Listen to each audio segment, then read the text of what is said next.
Kingfisher, what you bumping right Stream music. now? Fair.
Hello and good morning, everyone. We're finally ready to go. A little bit late here, but today is day 2 of Project Luna Season 2.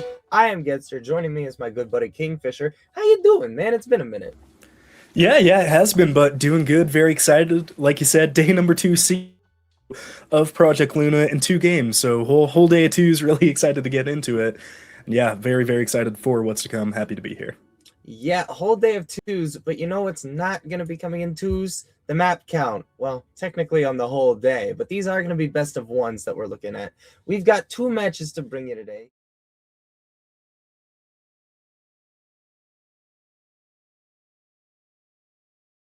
One of those maps that's been in the game for a very long time, obviously, and I hate to spoil it a little bit before the graphic actually shows what's happening, but I mean, we've been sitting here, we've known what the map is for a while, and now I kind of want to talk about it. There we go. Yep, there we go. Going to load into Bank for the map in our first matchup between Sway and StrikeX. Bank always such an interesting map pick. You know, it doesn't really play the same as all the others. Very long sight lines, lots of vertical play.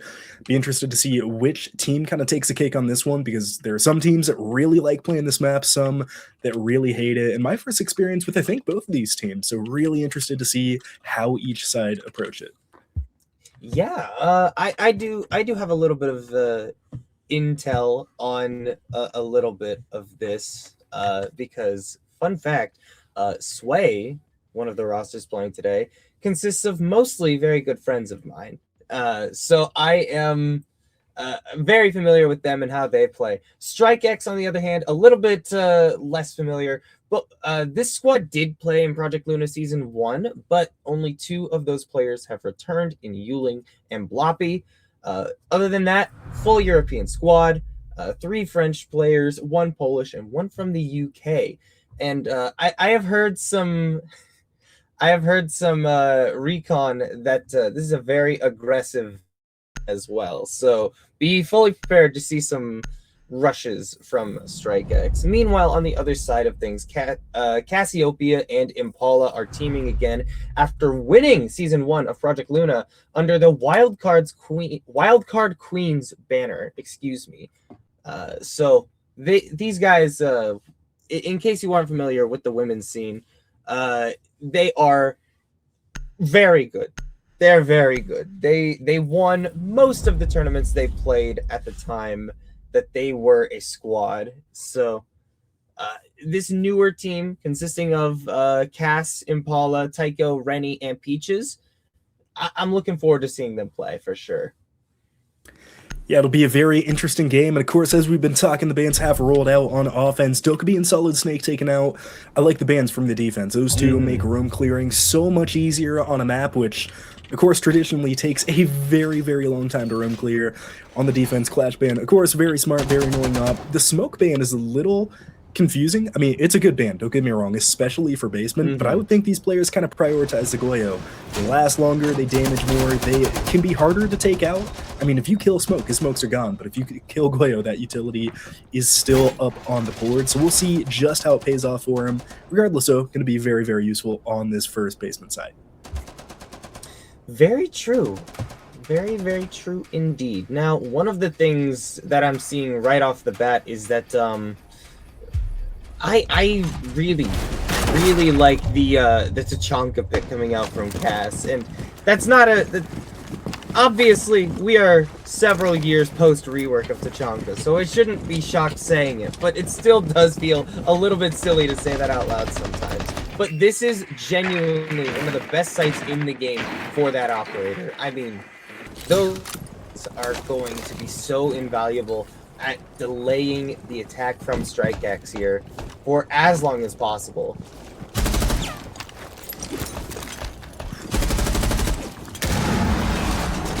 Early engagement here on blue stairs.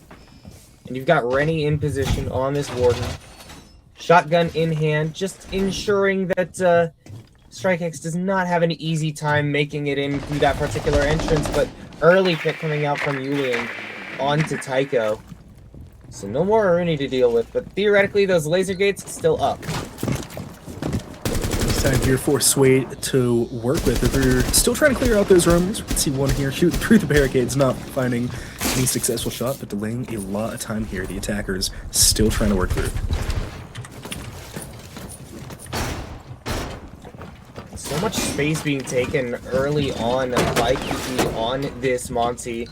The shield's so important here, and nearly gets caught off guard by Peaches on that Goyo, but Impala going down elsewhere, and suddenly it's a 2-on-4.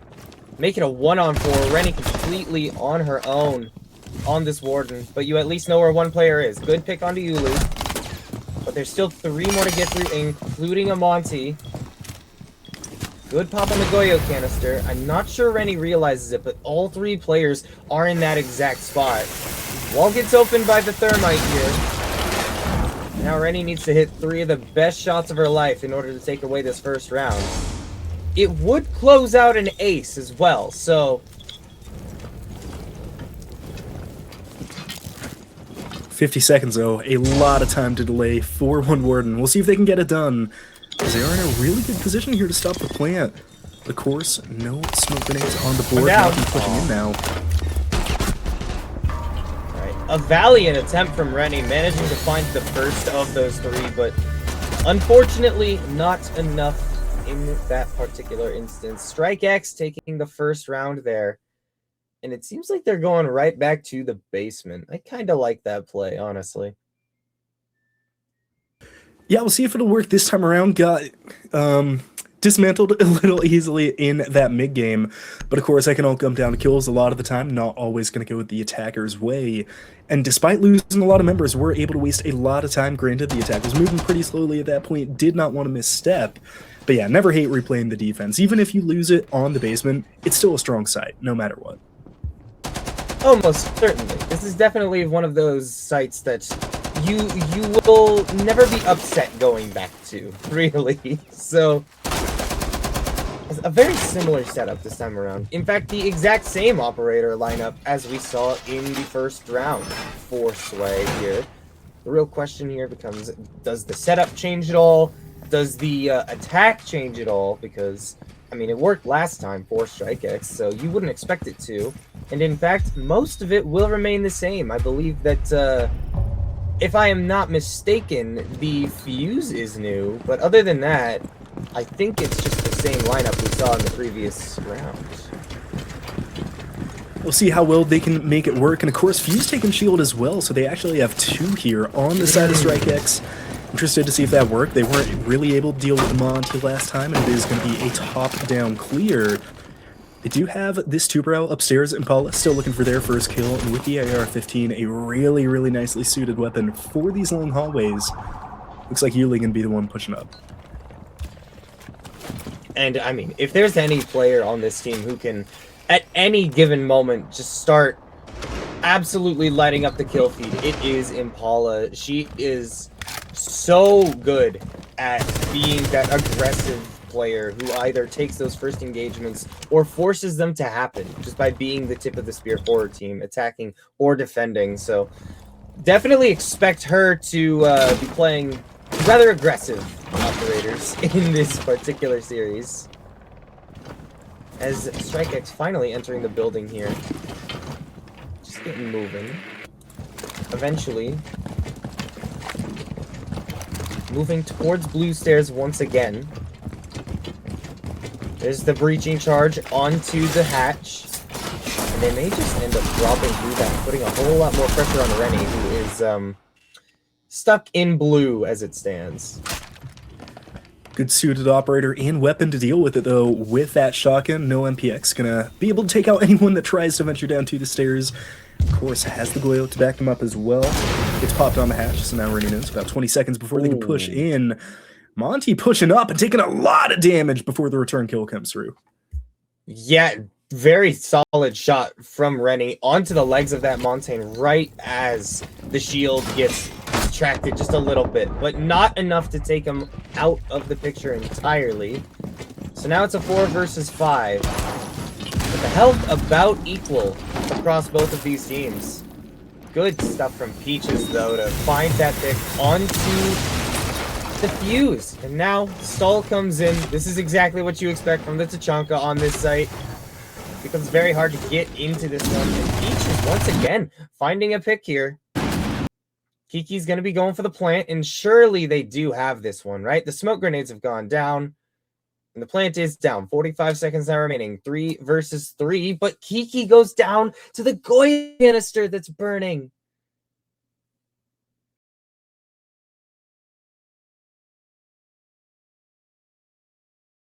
A little bit more pressure from up top. Yuling has to deal with this particular thing. Oh, double swing from a couple players, and Yuling manages to hold on against 3.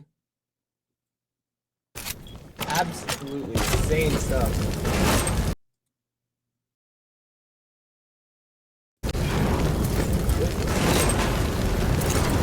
But it does seem like we are gonna have to pause for just a moment for technical difficulties. I think we have slight potential issues with the stream right now, maybe. A couple. I'll try to get this sorted out real quick, though, and hopefully be back up and streaming very, very soon. Sorry about those last couple rounds, kind of leaving you by yourself there. Maybe a little bit, but you know what? That's perfectly okay. Sometimes production is a little bit scuffed here and there. It just happens every now and then. So,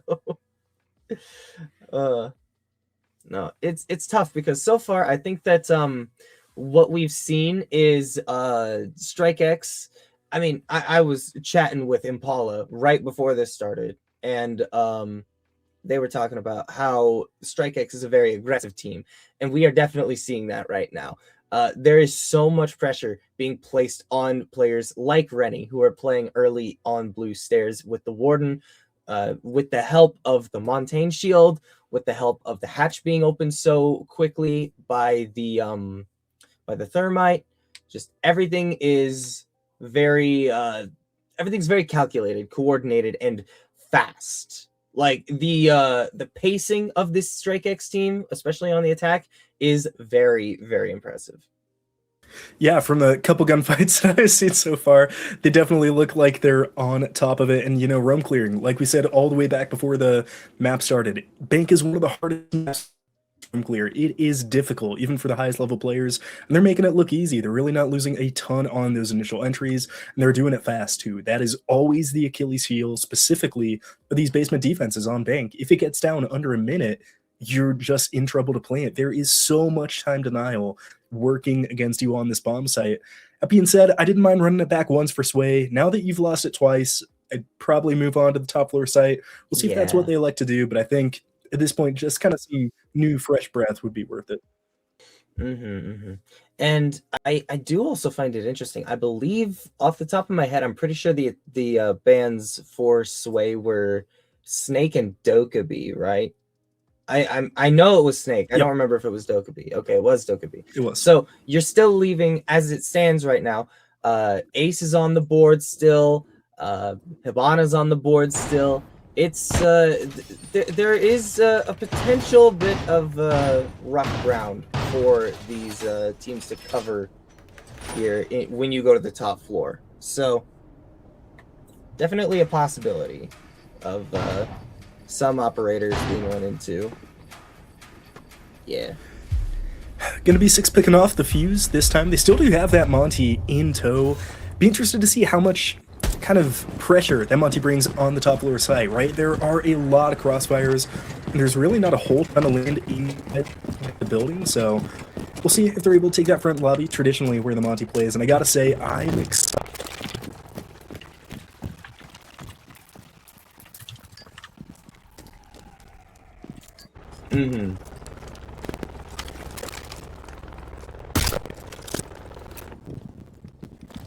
Yeah, you absolutely are not surprised to be seeing that in this particular instance. I mean, Ash players have had one motif throughout the entire history of this game, and it's get in the building as quickly as possible and get to work. Just get moving instantly. So, good to see tradition never truly changes here. Also see the gridlock, just making life very difficult for the side of Sway here on the middle floor.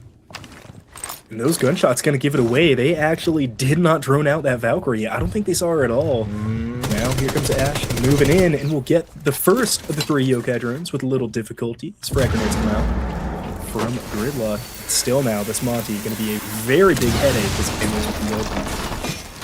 Yeah, not easy to deal with in the slightest here. 90 seconds.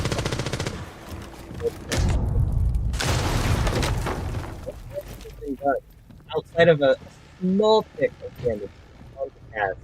In the meantime, I mean, this is that Valkyrie you were talking about here. Downstairs, Tycho has an angle, and they aren't expecting her there at all. Yuli completely blindsided. And now the Valkyrie rushes away through the bottom floor, through the ground floor, I should say. Just to complicate matters for the side of StrikeX. But Kiki's basically in the site already, so I'm wondering what this setup exactly is for Sway. Do they have much in the way of immediate plant denial? Well, if Cass was a part of it, she isn't anymore. Youth out of the picture, and now Peaches has to crawl forward just ever so slightly. Ooh, gets gunned down on the approach, and Tycho also eventually punished.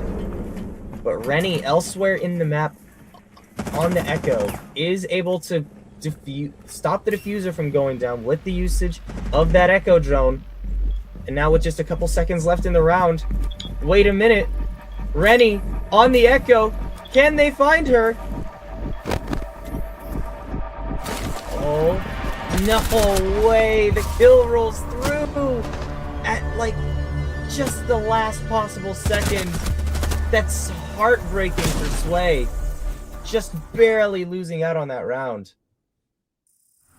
I was so close, and well, I was so surprised when they shot the Maestro drone there, or the Echo drone rather, on the top of the wall, and of course the one inside a square just not positioned to hit that planter. Really, really unfortunate.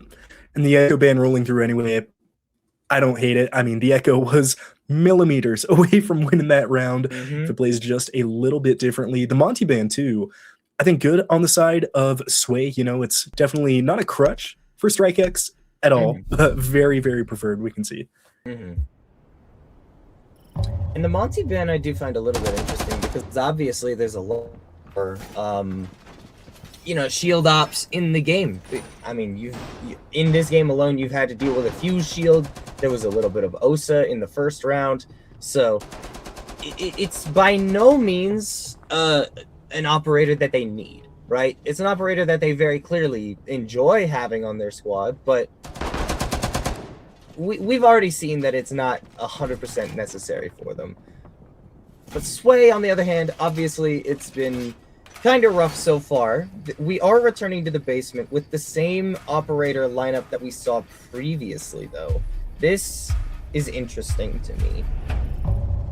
Oh, and Kiki is on the Nook for the approach here. Interesting. No shield to be seen this time around. Oh, except for the fuse that is now dead.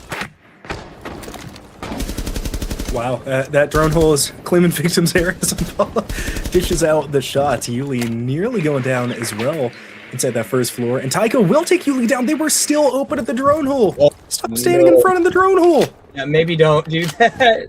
Maybe a weird spot to be standing, but Impala eventually forced out of her position. But she's done her job. I mean, she's given her team such a massive advantage going into this round.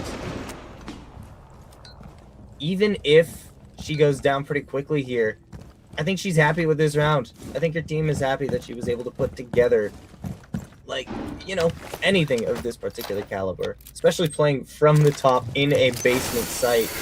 We will take those every day of the week. Absolutely is now 3v5 disadvantage for StrikeX. Of course, no one's here in the elevator hall. It's going to be Peaches with that Vector, so a very, very difficult gun to get the better of. So now trapped inside of the closet. Has a player sitting in the room adjacent. No, they're going to drop though, so no gunfight impending. Question is, do they know that Kiki's here? This could be the X factor.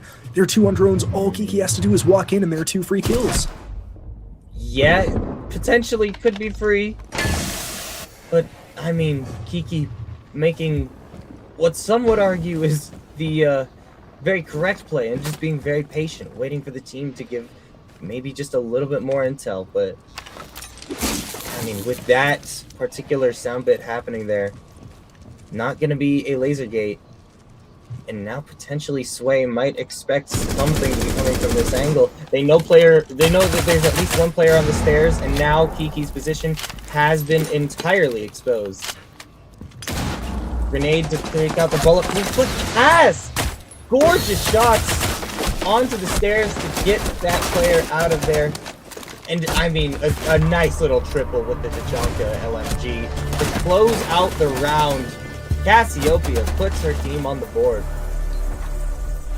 A nice little Tachanka triple kill. Gotta love it here as Sway find their first round. And a really, really nice defense as well. Picking off those 2 players within the first, 20, 30 seconds has to be the key to success there. Able to play much more conservatively for the rest of the round. So really nice job from Sway. Question is, can they kind of translate that same opening round aggression here onto staff open area? They're not going to go back to the top floor, but gotta imagine it's still going to be a very extended roam game onto that second floor.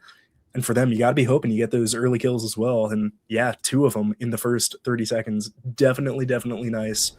We'll see if they can keep it rolling. You know, this is interesting to me that we're going to the first floor site here instead of the top floor. And I think I may be good friends with these guys. I don't have insights into their strats or anything like that, but I think that's part of that is the fact that they lost out on the Echo. That character getting banned suddenly means that they don't have those yokais in order to try and stop the diffuser from going down, like we saw in round number 2. No, sorry, round number 3, excuse me. So, interesting that we don't see that site here. Maybe they just want to ruminate a little bit longer on what else they want to play before going into the top floor, because I imagine they have other plans for top floor. But hey, if you're confident in your first floor strats, then why not?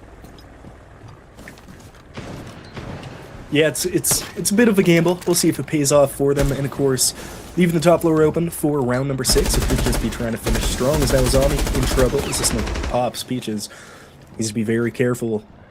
Ponytail sticking out a little bit from behind the Kiba barriers, but of course that will not be a kill. It looks like they snuck through a bit. Hestia doesn't see them on the left, or maybe still holding that rotate. Has another player down the hall to help. Now Yuli should exactly where this zombie is. Expect to drop from Peaches soon. Yep. That should be another one going out there. Hestia, it feels like they should have a pretty good idea of where they are at this point. I mean, the drone spotted where this zombie was playing. So, no reason that they shouldn't have... The question is, do they see Rennie? That is a great question. That is a genuinely great question. Rennie is in a beautiful spot right now, just looking to potentially punish anyone who overpeaks, overextends, or anything of that nature.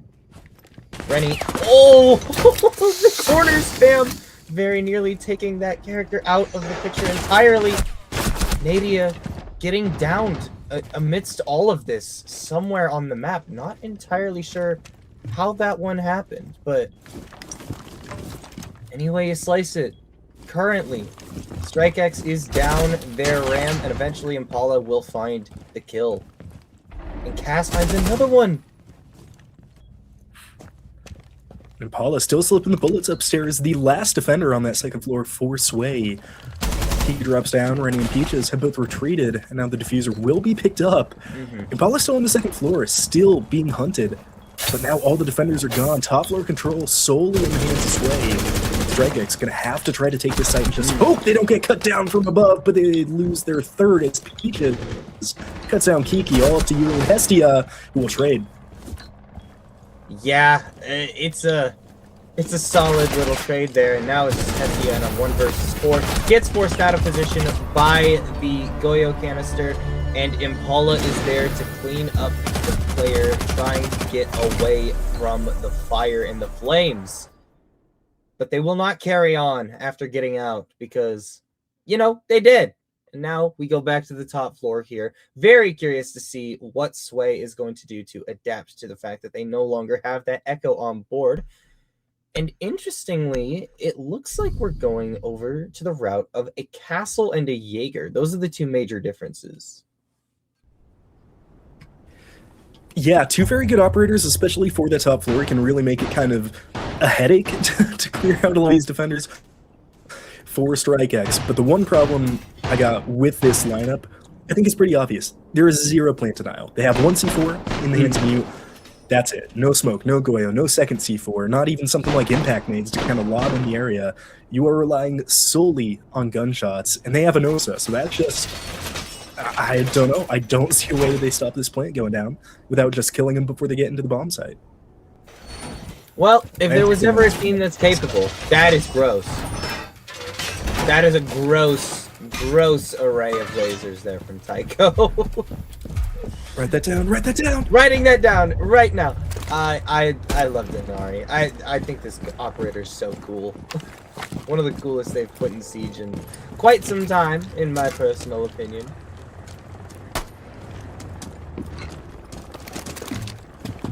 Oh yeah, for sure. Gotta love the weapon kit twos now, Yuli.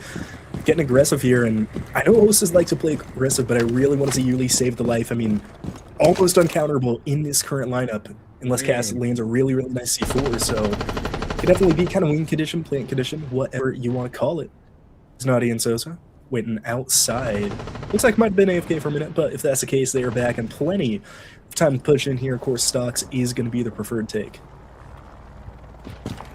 Indeed, it is. Door gets opened over here. But there is already pressure in bottom square from this gridlock that we've seen a fair bit from Nadia at this point. I think that, honestly, gridlock, just a very good operator when it comes to, you know, just completely closing off particular angles of approach from the defenders. And right now, I mean, this just does not seem to be a particularly easy wall for StrikeX to get open. Oh my god, Cass. Kiki's down. That's the Thatcher. Yeah, that's unfortunate. They're now going to have to rely on that 0 to get that wall open. Have frag grenades in the pocket of Yuli and Nadia, but the wall stays closed, and Jaeger goes down. Nice shot from the Osa for their 8 of the game. Now we're going to move inside and make this a lot easier for Soso to get on that wall protected. Yep. Of course, the grenade goes out, threatening the shield a little bit, but I believe the ADS was there. Oh, and Paula! Taking Yuling out of the picture, though. That's so huge. Tycho! Finding the angle on Hestia, who's on the outside of the building. The wall still isn't open. The mute jammer is there to stop that remote-controlled explosive from the thermite, so there's still not an easy way into the site for StrikeX. They've only got 30 seconds left and 2 players to work with. And, I mean, you have to feel like Sway knows where the remaining players are, and Paula finds the first, but won't be able to get the second. But be careful, Nadia is a gunner. But Tycho does not care, approaches from downstairs, and despite going down 0-3 in the half, we have evened this up into the roll swap. Nearly a little hubris there again of Sway, but they managed to do it anyway, lose 2 in the last moments there. And the comment from Rennie, Monty made, it might be true, after they beat Monty, they didn't win a single round, so might That's be onto true. something with that one, and we'll see how StrikeX fear on the defense. Yeah, after the way those first 3 attacking rounds when I almost would have assumed it would be a 6-0, they were looking insanely strong out of the gates, lose a little bit of pressure. Not going to let them play Monty either, so the French Shieldmen will stay banned for the remainder of this match. We don't play Monty like that, by the way. A very funny comment to come out from Paula in this particular instance. This could be the half where it all ends. Potentially. There is a very real possibility that this goes to overtime, but who knows for sure. Now, one thing I do find interesting is that we did not see a Kaid ban in the previous half, but now we do here. This makes me wonder if this is just an operator that Sway doesn't particularly want to play on those downstairs sites, or if they just are aware of the operator's prevalence, just aren't a fan, but don't want to deal with it themselves. Honestly, either way, I can't blame them that much. But anyway you slice it, we're going up to the top floor here, and we are... That's not real, Paula. Paula, you don't do that. You know, I got distracted. I mean, seeing the Kaid banned out just kind of made me think. Sway didn't use him once, I believe, in those 6 rounds, and he is one of, if not the most important defending operators on this map. Same with Mira. It just never got used. The Denari setups are getting filthier and filthier. We got options now for the next time Bank is played. And, ooh, the Claz and the Cali. Yeah, This is disgusting. I love it, but that's disgusting. I've got questions for basically everybody involved in the process of this team. The coaches, the players. Why do we have Impala on Kali? What are we doing here?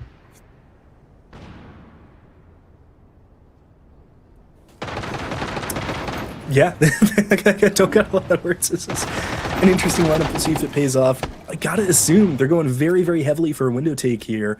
I don't think anyone in StrikeX is really positioned to get into that front lobby. They're all upstairs at the minute. Would have to make a lot of noise, you would assume, to get down there.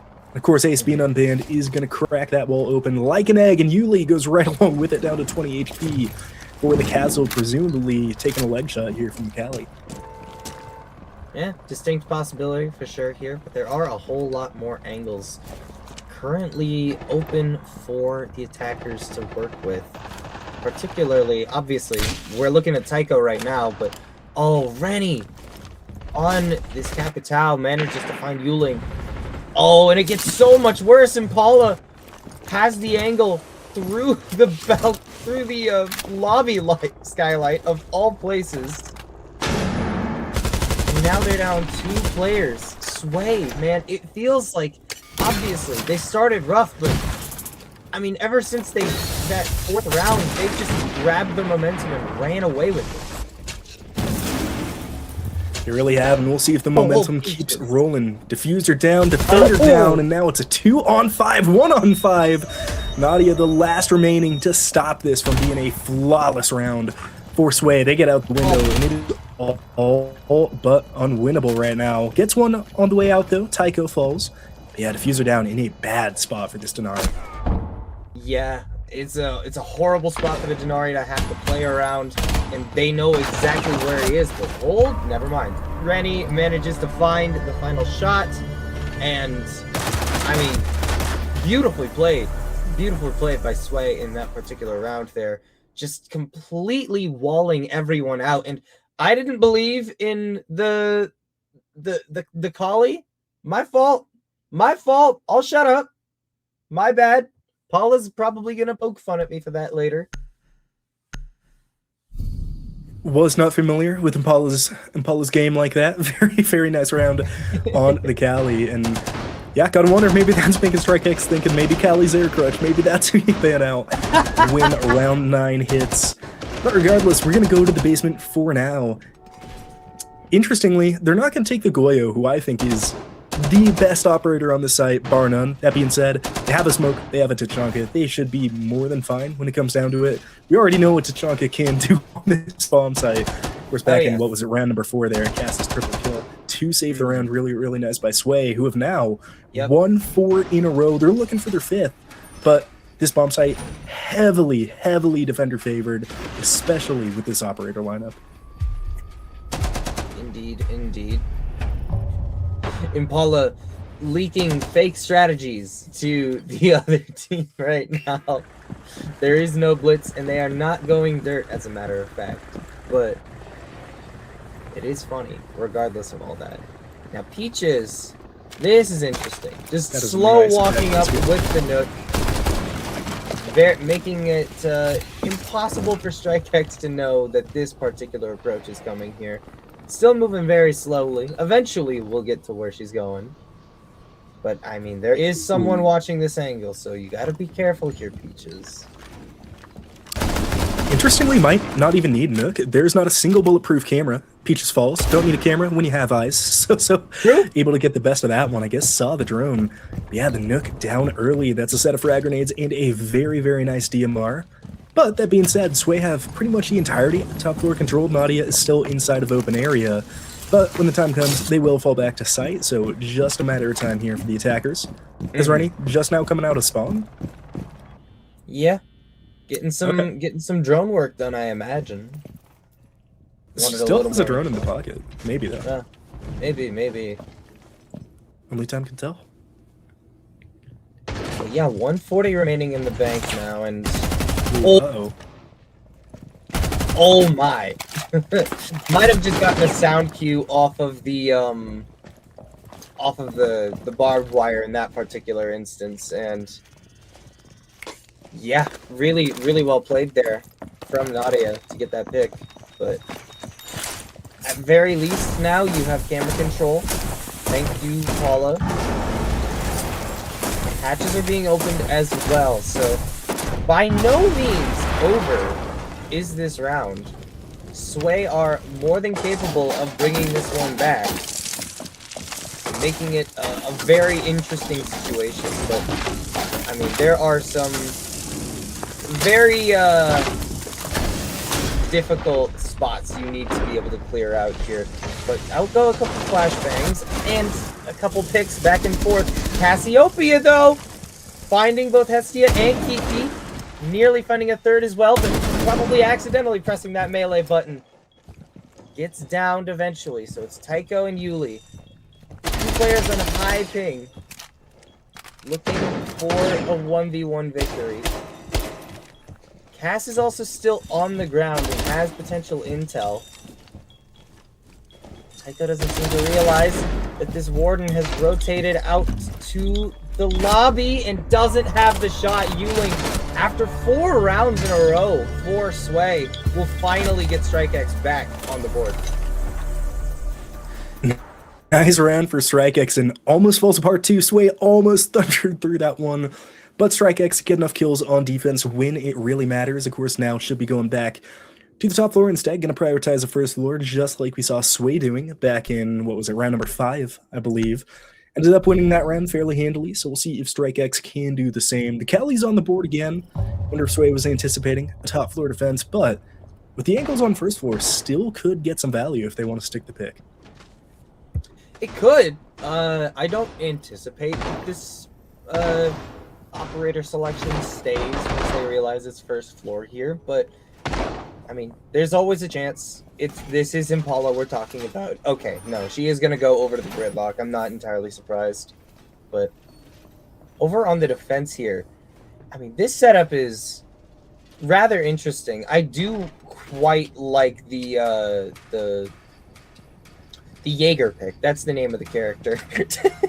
Yeah, Yuli over on the Jaeger. I do really like that. There are going to be a couple of operators that have a little bit of trouble playing into that particular gadget, particularly Rennie on the Capitao. Those bolts do get interrupted by the ADS at this point. So it will be interesting to see what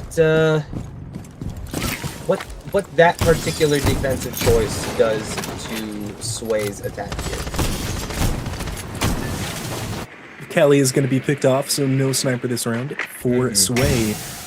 This, of course, is going to be an important one. Doesn't put you on match point, but does put you in a much, much better position for the team's guarantees a full 12 round.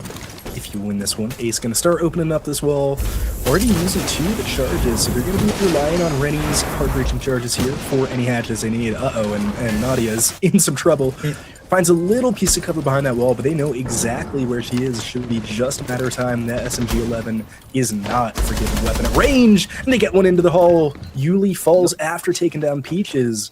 So it remains a 4-on-4, and Nadia just loses a big support system on that second floor. Yeah. But there's Cass. Yeah, Cass gets downed here, but I think she was still outside of the building. Oh, no. What a toss. What a C4 there from Nadia.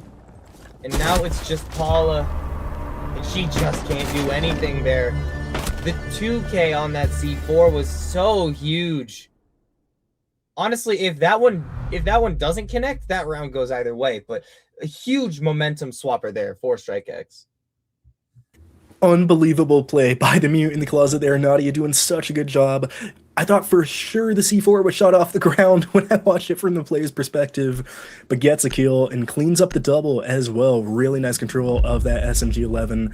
Can be one of the most deadly weapons if anyone knows how to use it, and Nadia certainly does after that round. Really, really impressive showing. Yeah, extremely impressive.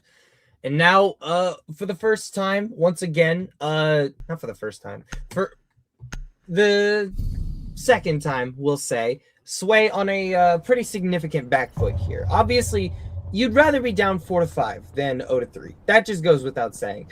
But at least when you're down 0-3, StrikeX is still 4 rounds away from winning. Now they're only 2 rounds away from winning. And that's a problem. If you don't want this going to overtime, Sway has to win 3 rounds in a row. And obviously they did that at the end of the first half, but it is a very, very tall task sometimes to have to worry about. So, very similar setup to what we saw previously on the double sniper, which is really just a combination I never thought I'd see, like, from any level of organized play in Rainbow Six, but, you know, here we are. Yeah, I mean, if it worked the first time, might as well try it again. Gotta think that this time StrikeX are certainly going to be a little more watchful for it. Of course, have Valkyrie and a Pulse, which should help spot out those snipers on the windows. See if that does happen. 30 seconds into this round. Still no casualties, which is better than we could say. But the first time it was played, Callie here on a nasty angle looks away right before Azami crosses Hestia. Getting a little lucky there, but gotta be a little lucky to win games of Rainbow Six. Yeah, that's true. Lucky or just patient. Or just better. Lucky. Alright, fine. Fine. You know what? I'll give it to you, Fisher. I'll give it to you this time, buddy. It's gonna make my day. Thank you. Yeah, I got you. Peaches walking into the building, as is Impala. Interestingly enough, not a whole lot of pressure being placed on the windows on that, I believe, the west side of the building. So, just creeping through very slowly, SMGs in hand. They know at least one player's here, and Yuling is able to find that first pick onto Impala. But I mean, this Pulse forced to reload, and eventually Peaches will be able to get the trade. But it's 1 for 1. Make it 2 for 1. That's very suboptimal if you are Sway. Now you're down to just your Ace and your Nomad. And a 2 versus 4. And they know exactly where at least Cass is. Okay, but good pick from Tycho. Really good pick on Nadia, and if you have two alive, Cass and Tycho are a very strong two. Got a lot of the gadgets still to work with as well. Those air jabs.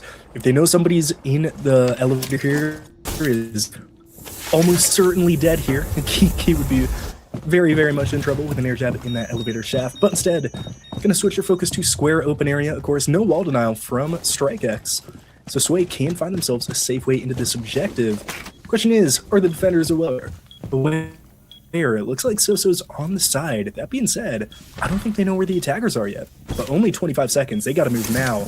That heartbeat charge is going to give them away. StrikeX going to flock for this one. Yep, they got to move quick. Air jab goes out just to try and cover Cass's approach here, but you got to be so careful on a close angle. And Soso kind of annihilating any hopes that Sway had in this round with that one pick onto Cass. There's no way Psycho gets back into this one. Manages to find another kill on the way out the door, but StrikeX moves themselves up to 6 rounds. And that's map point. Good one by StrikeX, and as you said, they are now on map point. Only need one more round. We'll see if they can get it done. Of course, going to have to go to the middle floor, then back to the base. Oh, no, they can go back to the basement already, can't they? I was wrong. So. A timeout at match point for StrikeX, specifically from Sway, by the way.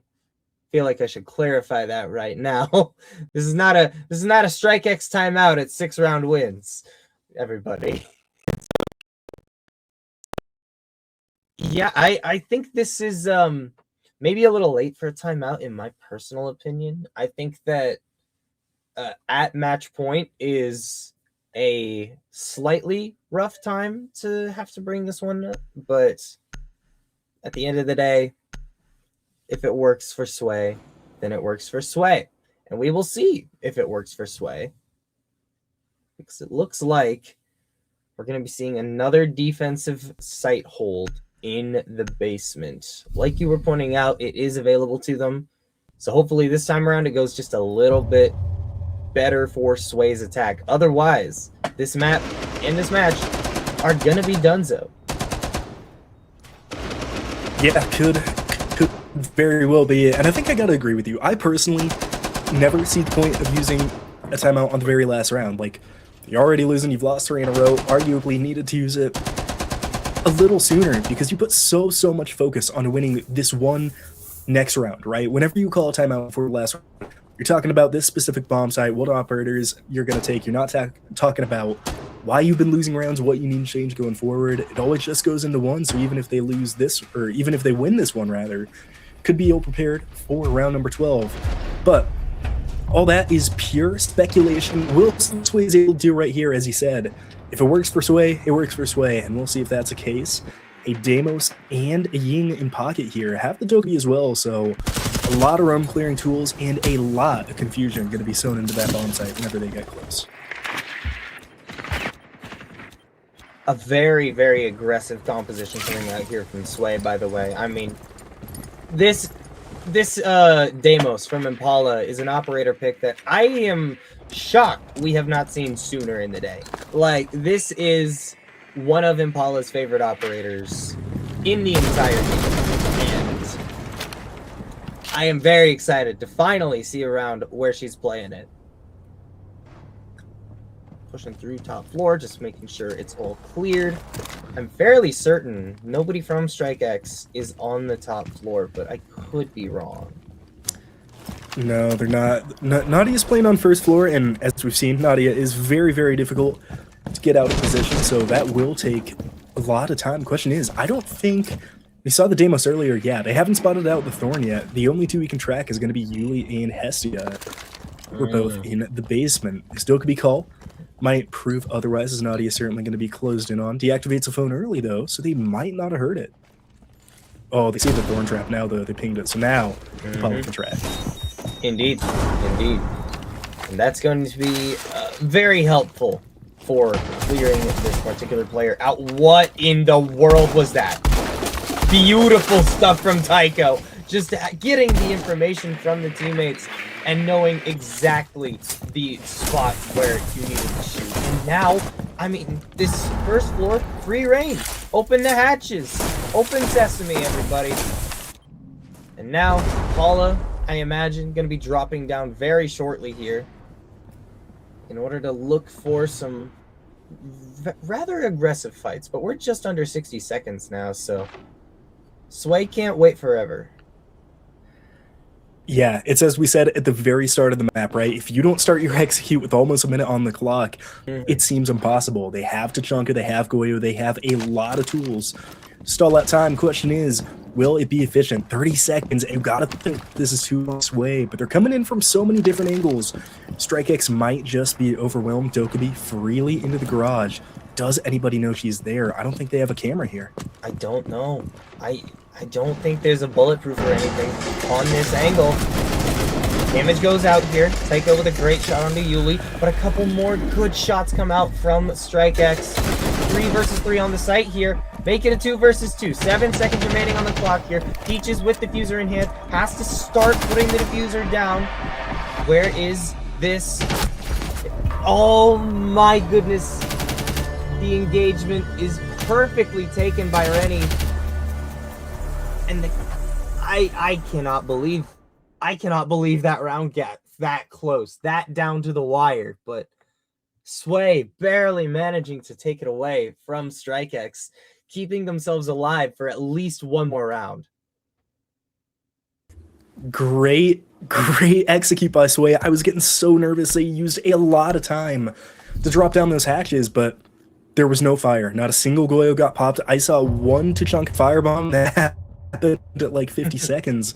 I think StrikeX just didn't use their tools. They only got the paint down in 30 seconds very easily. Could have gone the other way, and this time it looks like they are going to try to roam harder. Yuli should be playing the first floor with this Azami, and of course Nadia is going to be offsite as well. So Sway can have to take a roam clear heavy comp again, and it looks like they're prepared to do that. I believe the Ace... Yeah, the Ace and Tycho are the only two that are different. I believe they had so? Twitch and Striker last time. Oh yeah, you're totally right. You're totally right. Yeah. Yeah.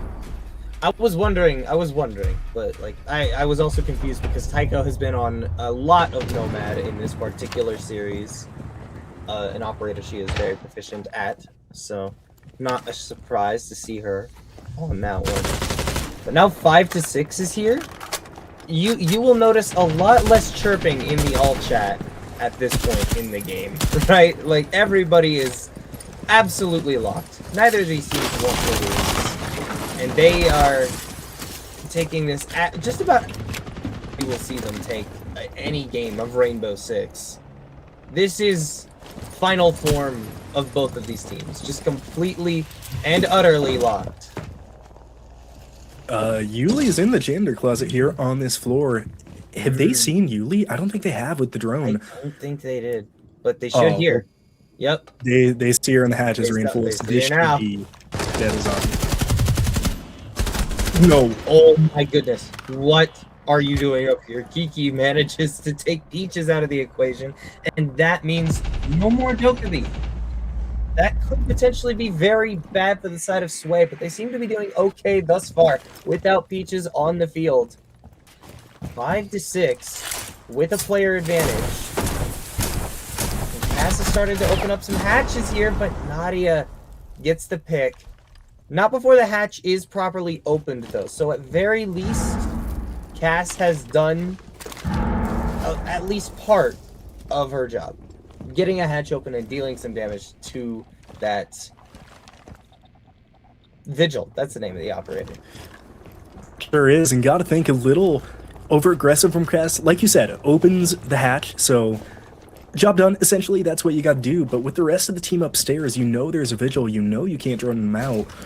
Be so careful. Now, speaking of Vigil, they are moving in on Nadia, who has 2 on the stairs. Has to land these shots. Can they? No, a little too early. But a team kill. Are you kidding? Oh, that's so tragic. No. That is such tragic timing, and now it leaves Rennie in a 1 versus 2.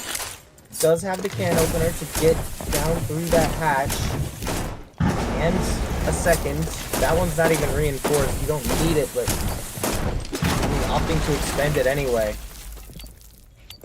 Couple of these Candelas getting thrown out. And maybe finding purchase here, but there's someone on the left and not checked.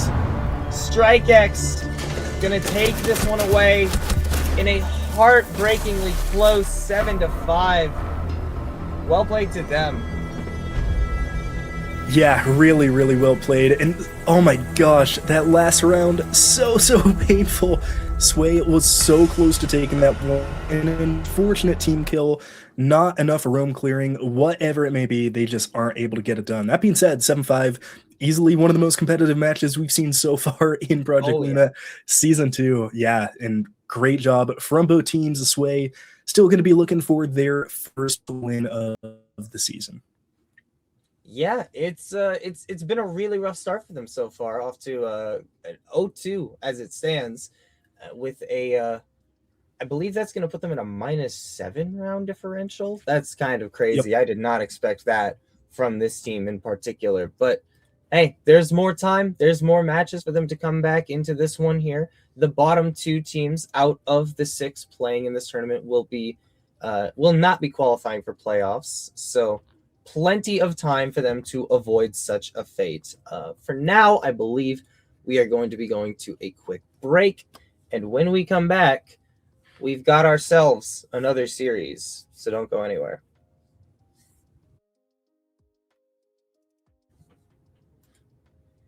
Woo!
I had not unmuted in video because I was foolish. My fault, everybody. But we're back. It's day 2 of season 2 of Project Luna. I am Genster. Joining me is Kingfisher. And I mean, we just witnessed the closest match so far in season 2 of Project Luna between StrikeX and Sway. It does end up going the way of StrikeX by a score of 7-5, but it was a banger throughout. Yeah, it was a very, very exciting game, number one. I'm actually glad that you were muted in video because I was too, and that made me notice. So now I wasn't the one that had to go speechless for a couple of seconds. So thank you for your sacrifice on that one. I took the bullet for you. Very, very heroic. But yeah, of course, as Getster said, coming off of an action-packed game number one between Sway and StrikeX. Now getting into, I believe, Orbital versus Overtake. So we're hoping for another very, very competitive matchup. And yeah, should be a lot of fun. I mean, the first one was awesome. Always say, how can the second one get any better? By going to Border. That's how. True. We love Border around these parts. I love me some Border. It's a fun map. It's been around for a long time for sure. And I'm very excited to get into this one between these next two teams because now we've got Orbital, we've got Overtake. Now, this is a very interesting matchup because last time we ran Project Luna, there was a team in that tournament called Arrival 7 Women's, right? Or A7F, because technically at the time it was Arrival 7 Female, but like, y'all get it. A7F, right? Now, 2 players from that A7F roster are in this lobby right now, and that is Vi and Thrill facing off against each other now. So, little bit of a grudge match there. Love to see that one. But also, if you recall, I mentioned that wildcard Queens roster that kind of dominated Women's Siege for a while. One of their former players is also in this lobby. Mine is going to be playing in this one, and I am very excited to see her because I have not seen Mine gameplay in a hot minute. So, Overtake versus Orbital starting just about right now. Yeah, and Border, always such a fun map, right? We just came off a bank. It plays very differently.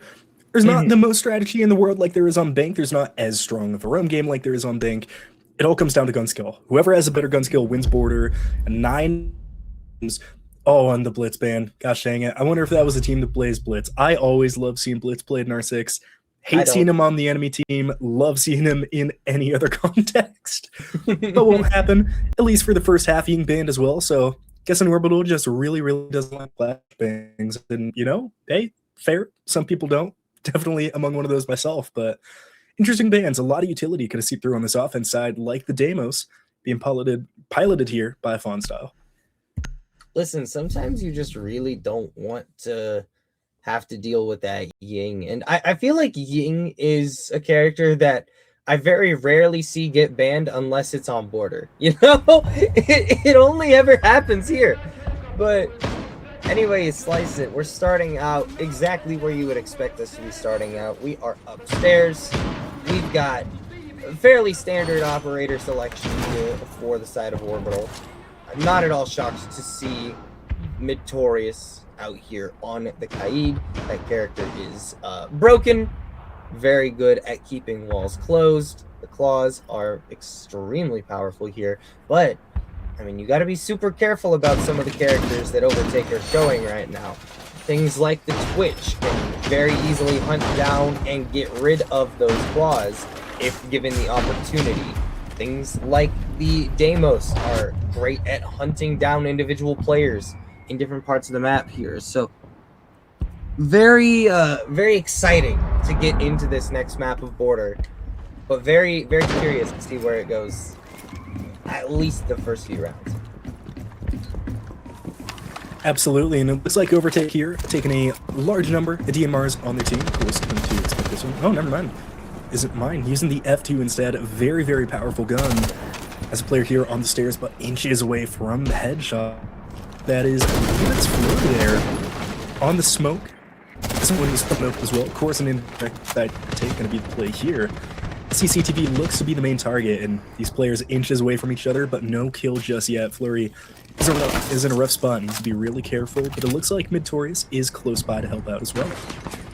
Yeah, this smoke has definitely been spotted out by now. They know exactly where you are, and I mean, they take a chip out of your shoulder here, but mine not quite able to connect the bullet onto the cranium, so still alive is this smoke. Just biding time.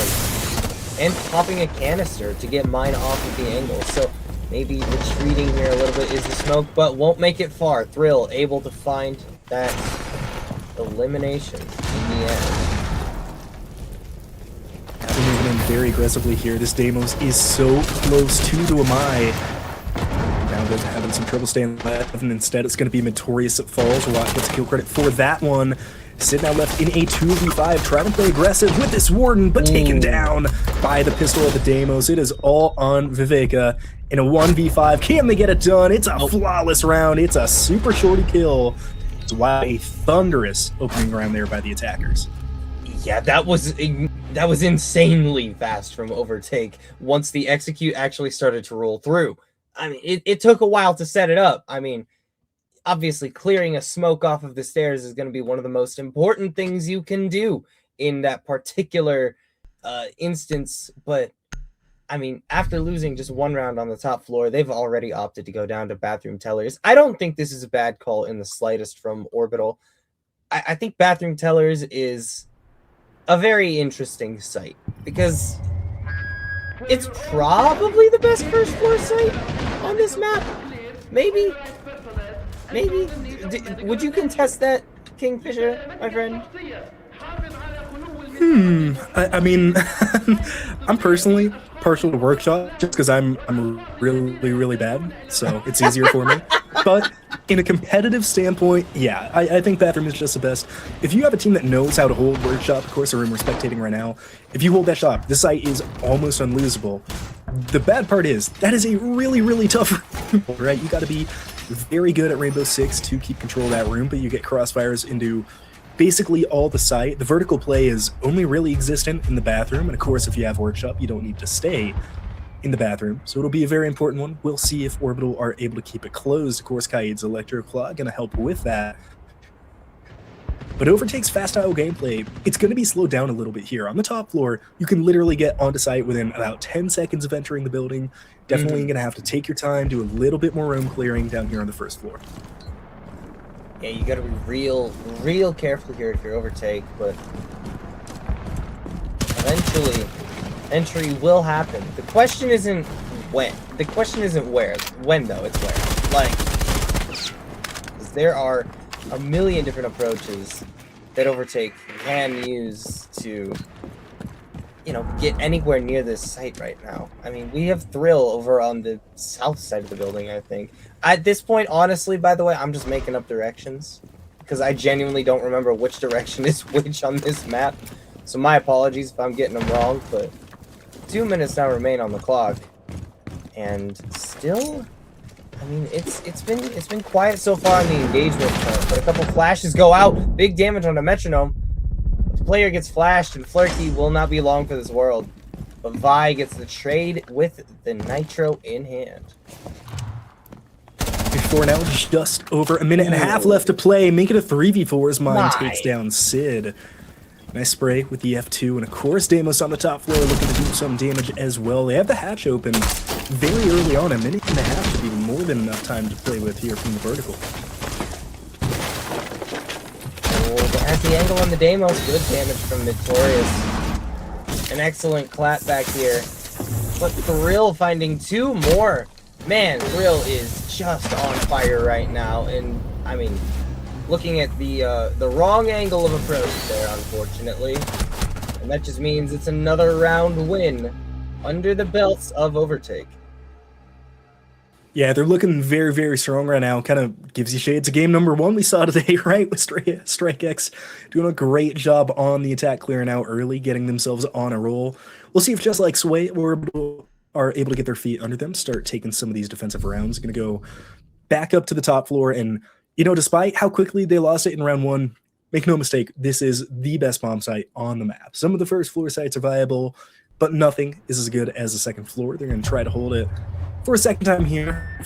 Hopefully for them, they will be a little more successful. Looks like Overtake, as of right now, at least taking a very similar roster to the round one.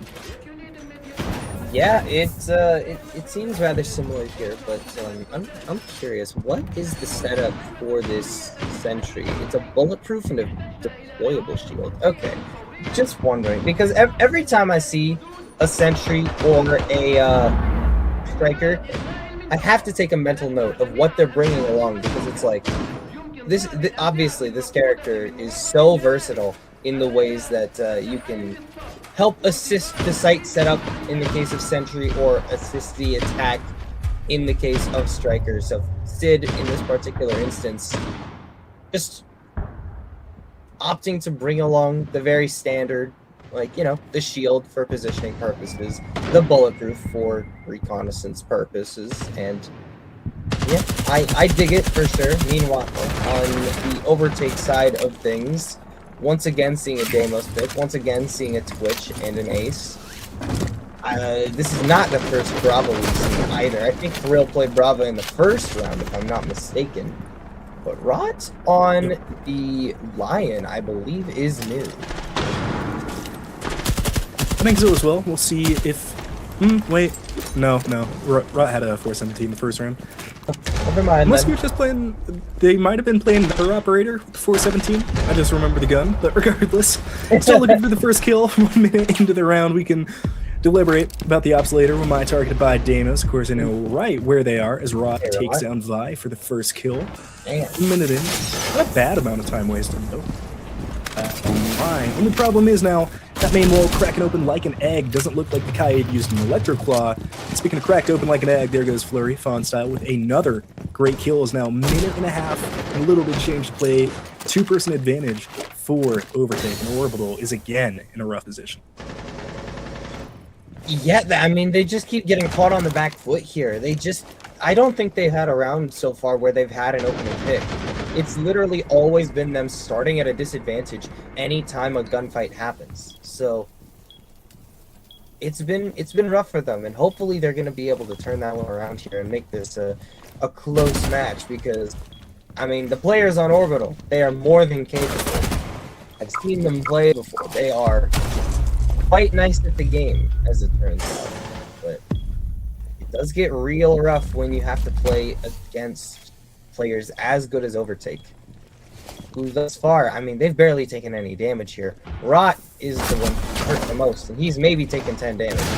Victorious gets punished for walking up the stairs here, and Sid gets caught out. Hiding behind that old-timey computer is not going to do it for you. Another flawless round here for the side of Overtake. That's the second one. Yeah, and you know, we talked a lot about pauses at the tail end of our first match, and if I'm Orbital, I'm debating taking one here. You've lost 3 rounds, and not only that, it really hasn't been that close in the 3 rounds you lost. I think, I could be wrong, I could be misadding. I think they have 2 kills right now in this game across 3 rounds. It might be 3, but I'm pretty sure it's just 2. Yes. Something has to change. And of course, it's really difficult to diagnose what's going wrong, right? Because we're not able to see the full extent of their strats. I don't think we made it past 1 minute remaining. There's really no way to tell if their strats are good on defense, if they're bad, if they're not getting enough intel. They're just losing gunfights. It's one of the most difficult things to fix in the middle of a game. Your aim just isn't on point yet. It's not anything else you're doing wrong. We'll see if they're able to correct it. Deimos ban should help. Not sure if the deathmark tracker has been that useful, but Fawn is extremely comfortable on that operator, so definitely want to get their hands off of it. Indeed. But you do want to think about it for a moment, because remember, we've seen this before, Fisher.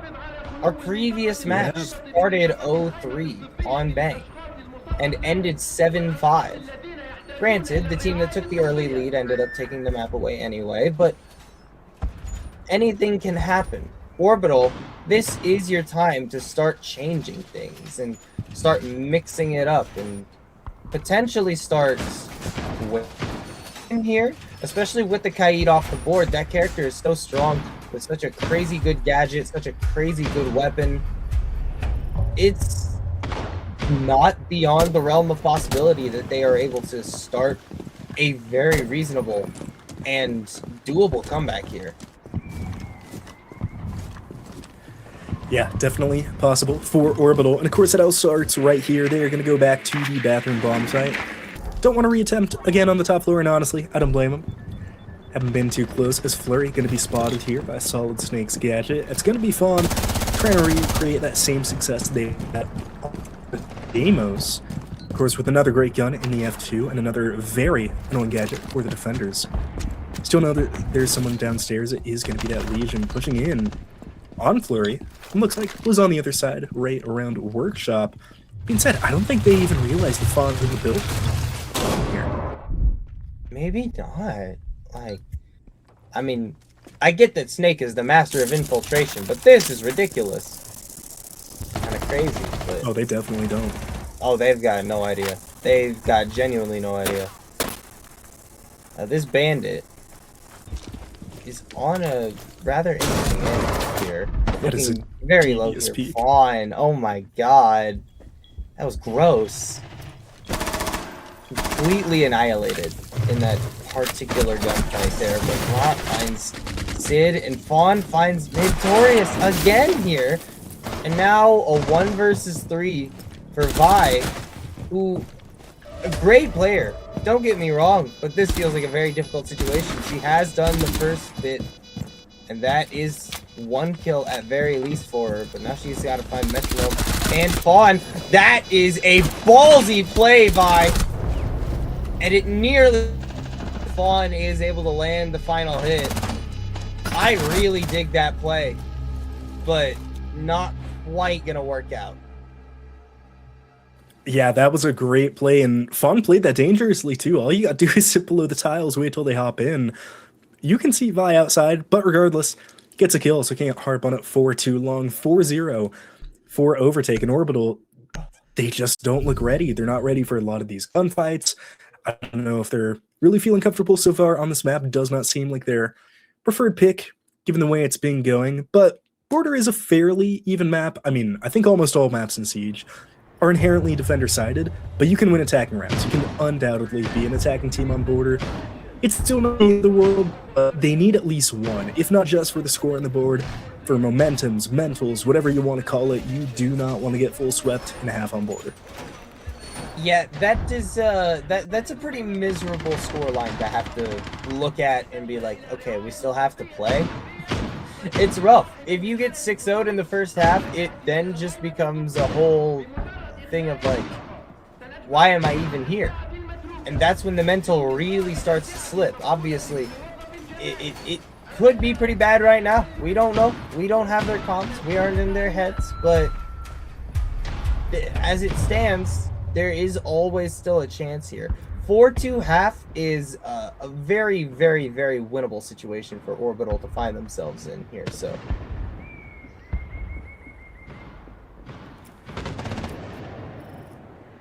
Really is. For round 5 is the round where Orbital can turn this one around. Doesn't look promising, but stranger things have happened. A couple players up here on the second floor. It's going to be the Wamai and the Vigil. Solus downstairs still going to try to use that gadget to attempt to disrupt some electronics. That being said, oh, you really counter Joey, and there goes first kill. Now you counter no one. Metronome in, gets a kill onto Flurry, and he's just standing right next to the bomb. I don't know where Orbital's defense is, but you can almost walk right in and plant. Almost. Wait, did none of them have the diffuser? Oh. Do they not? No, Thrill does. Thrill does. They picked it up. They picked it up. Yeah, okay. Alright. Any way you slice it, mine goes down. Rot finds Sid. And Metronome is 1 HP. Mine potentially could get picked up, though. I mean, moving into a better spot for it for sure. Potentially does get picked up, actually. Or maybe just going to Rot in the corner. See what I did there? There you go. No, does get picked up. Okay, so 5 versus 3. Metronome 1 HP, but still alive. Still able to shoot. Fawn, Thrill, and Rot all full HP with 1 minute and 20 remaining. It's an unfortunate first Ace charge as it gets placed on the steel column. Because now we get one falling down yet again. It's going to be a 5-on-2, make it a 5-on-1. Vi is the last one left standing with an iron sights boss G shotgun. Can't be droned out, but very, very slim chances here. Looks like they know where she is. Yes, they do. It's a flawless round. It's a 5-0 lead. No overtake. Are storming through this game. Yeah, that one didn't feel close. That was another flawless round coming out of overtake here, and that one didn't feel good. That one did not feel good. Ooh, if you're a fan of Orbital, then you'd better start hoping that these guys more locked in than they have ever been in their lives, because they are down 0-5 on the first half of Border, and it is real rough to come back from 1-5. Yeah, almost impossible, but never say never. You know how it goes. We'll see if they can claw this one back. Top floor defense theoretically should favor the defense. That being said, I believe they are 0-10 on this bomb site so far, obviously trying to turn that one around here. And the league could almost work against overtake, right? Sometimes when these teams get up so much, they stop trying, start messing around, take things for granted. Orbital could definitely look to take advantage of that.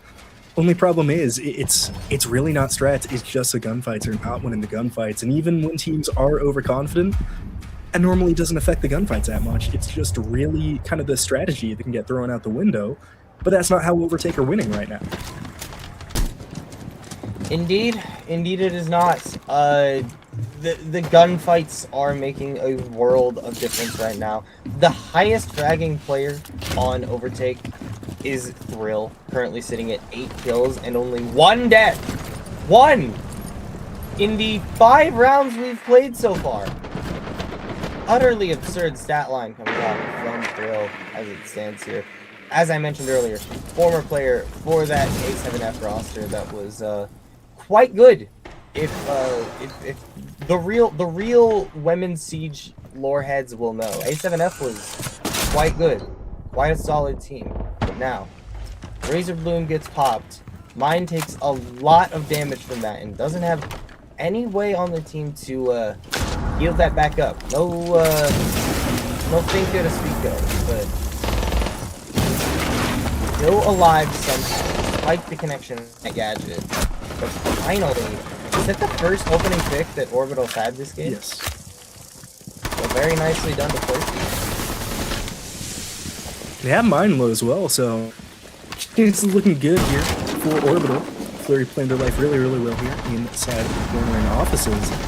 Still has that well closed. Mine, of course, low HP from that Thorn charge. You saw them run through earlier, but just like that, Fly goes down to Rot with no return damage. We're back into a 4-on-4. Lion scan out. Does not connect onto anybody, but this angle could be gross. Lexi, though, doesn't need any of that. Just finds 2. SMG in hand. Make it another kill for Flurky off the stairs, and Metronome now left in a 1v3. A 1vx for an Orbital player for the first time on Border. And we all just gotta wonder, is she gonna be able to pull it off? Excuse me. Metronome looking to find an opening into this one. Very nearly gets a wallbang kill, but she just misses barely. 33 seconds remaining now. Knows that at least one player is peeking this angle and gets utterly annihilated by Sid on the approach here. So that is at very least 1 round for Orbital. And you know, I almost wanted to see Metronome win the fight there against Sid because Flurky was holding the most demonic angle on top of the desk, just holding a shotgun on the doorway. I was so ready to see that kill run through. But Orbital, they take their first. Who knows if it will be just one or the start of a run. Of course, all the Orbital fans hoping for them to get something going here. And we'll see as they move into the attacking half. Maybe they're in the attacking side of the team, favor that more. Only time will tell. A zombie ban Gotta love it, especially a team that plays as aggressively as Overtake. You know there is at least one Azami one trick on that roster. There always is. There always is. The character's been prevalent ever since she came out. It's not a surprise to see her banned, even to this day. Warden and Grim also going to be taken off the board for what will likely be the remainder of this map, but who knows? Maybe we get an overtime. Certainly in the cards here, as Denari picked up there by Metronome. We were talking about Denari back on map 1. Very, very fun operator to watch. See how a lot of these teams utilize him. And interestingly, Orbital are the ones that take the blitz. Maybe that's why they banned him in the first half, knew they were going to use him. Didn't want, or wanted that to be a one-sided advantage, difficult to tell. Or maybe just desperation time, down 5-1, but certainly can make his way into those lineups. I like the glass from Sid. We'll see if it works out. Can be a very, very difficult operator to execute on, but surprisingly, Border probably one of Glaz's better maps in competitive play. Yeah, it is a surprising thing to hear, but it is in fact just about as true as it gets. Glaz is pretty decent on this map. Insane stuff. Insane stuff. But yeah, this does appear to be the comp that they're sticking with. Meanwhile, on the defensive side, a very, very trap-heavy operator lineup. We got the Capkin, we got the Legion, we got the Denari tripwires. It is, it's Watch Your Toes Tuesday, everybody. You have me freaking out thinking it was a Tuesday for like half a second there. I'm like, oh my gosh. No, it is not Tuesday. I'm making things up because alliteration. You know, that does make sense. I should have seen it coming. Let's take in a couple shots there, but no health gone. Definitely nice for Orbital. And we'll see how long they take to attack it. Border is a map that can go really quickly or really methodically. Kind of depends on your team style. Like with Overtake, they were knocking on the door side. Only 1 minute into the round. Whoa. It looks like Orbital not going to have that speed, and they miss it just a second late to that repel Fawn style. Taken down Flurky. There goes Shield. There goes the Capitao. And now suddenly in a 3-5 hole is Orbital. Yeah, it's that is a really rough series of players to be losing that quickly, especially the Blitz, man. That operator is like the tip of the spear in so many compositions, and Fawn finds another one onto Midtorius there. It's a 2 versus 4. Vi's taking a little bit of damage from the goo mine, but manages to pull it out of her ankle just after, I believe, 1 or 2 ticks. Now it's just an Ash and a Glaz against the world. You've gotten rid of the Legion, but I mean, there's still so many things to deal with. Ooh, Vi. Good reaction from her. Take Metronome out, and now 2 versus 2. Make it 2 versus 1. Vi finds Mine, and FaZe finds Thrill, or Sid finds Thrill.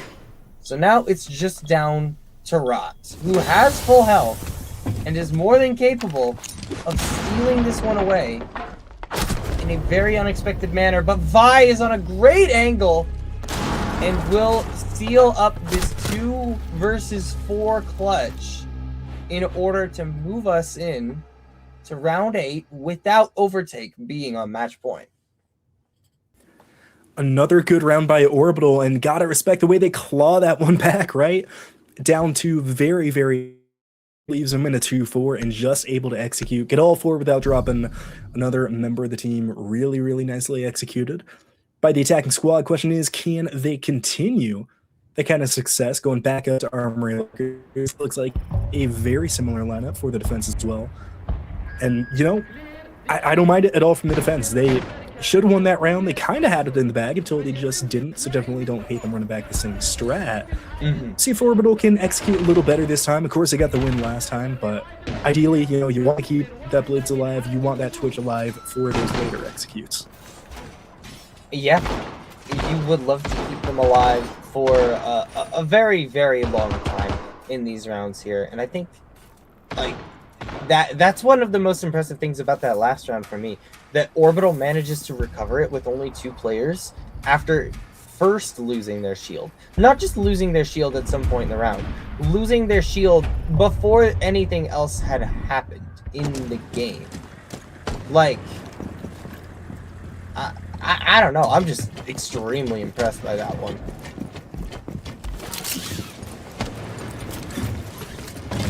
Going to be an important round here for Orbital. If they lose, of course, they go onto the back end of match point.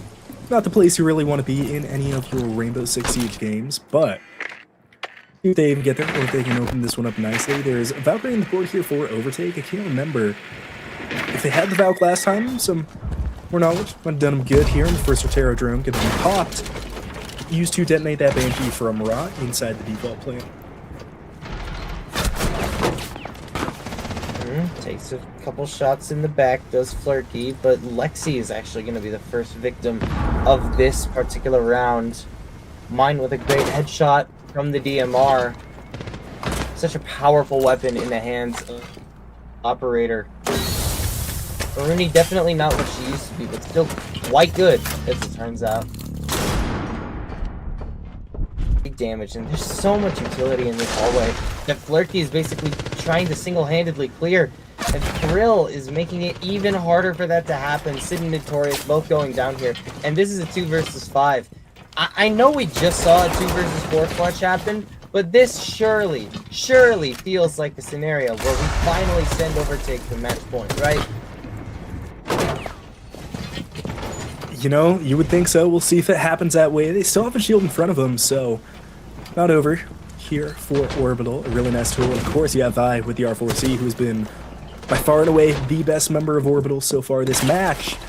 Now left in the 1v4, Diffuser on the ground, and Life on the ground as well. Fawn gets a second headshot, and that is going to be overtaken. But on a match point here, just one of the next 4 needed to put themselves in the win column.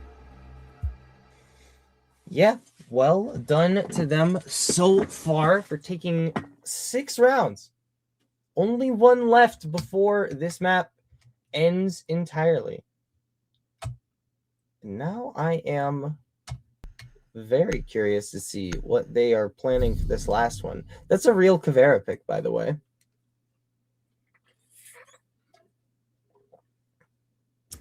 Huh. They're feeling confident, I guess. I suppose so. I suppose so. Gotta love it. Now, I mean, Caveira is a fun operator to cast. I don't know how good she is on border, but she's... Now, one thing that I do want to point out, by the way, Fawn is currently playing from Ireland on very high ping and is top fragging the lobby. Big ups. Huge to Fawn for playing this well at this time of day on, I guess it's only 80 ping. That's like manageable ping. I play on 60 pretty regularly, but like, I mean, that's still very impressive. Shout out.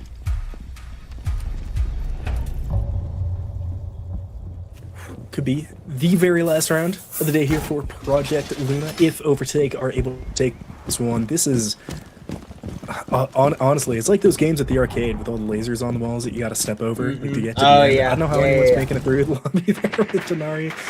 Another fun setup. Definitely got to take notes on that one. Add it to the bank for whenever those ranked matches roll around. 30 seconds in, and I'm interested to see how aggressive Orbital play this one. They know they can't make a mistake now, but with these sites where you have to spend more time clearing out, you want to hold the top forward to plant this bomb. They're going to have to move quickly, which kind of leaves them open to making mistakes.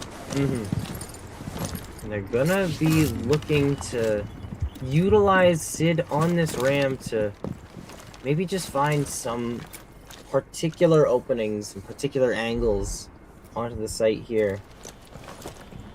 I mean, thus far, I mean, you pointed it out earlier, Vi has been far and away the best player for Orbital so far, but I mean, I know that several of these players are capable of more, and unfortunately, Sid's not going to be able to show any of that often this round.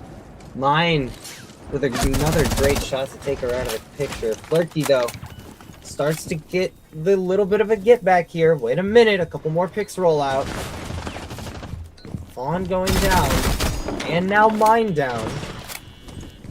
You have a couple of gunners that you need to get through in the forms of Rotten Thrill, but Thrill's also out of the picture. 10th kill on the map.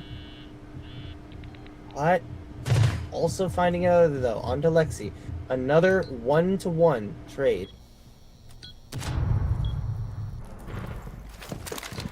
A minute left to play, so still any time here for the attack as they are up 3-2. That being said, have a very, very low, solid Snake, and of course, Ash being in 3-speed doesn't have as much health as someone like the Gridlock, who's still full. C4 on the side of Overtake in Rot's hand, so if they find the right angle, could make a nasty, nasty play with all three operators on the top floor here from Orbital. Yep. And Metronome in a good position. That being said, I don't think Orbital are going that way at all. I don't think Metronome's going to see anyone until the round's almost ending. And if they don't see Rot here, this is going to be a very easy kill or two if they decide to drop that hatch. Just as we say it, Metronome is now going to have company, going to be Flurky there in the lobby. Maybe. Maybe. Very close encounter. You got to take that shot. Okay. But Overtake finds 2 kills. It's just down to Vi with very, very low HP. 13 seconds remaining, no diffuser in hand. And not able to find anything else. That's going to do it. Orbital goes down by a score of 2-7. Big congratulations to Overtake for taking this one away in such a dominant fashion, man.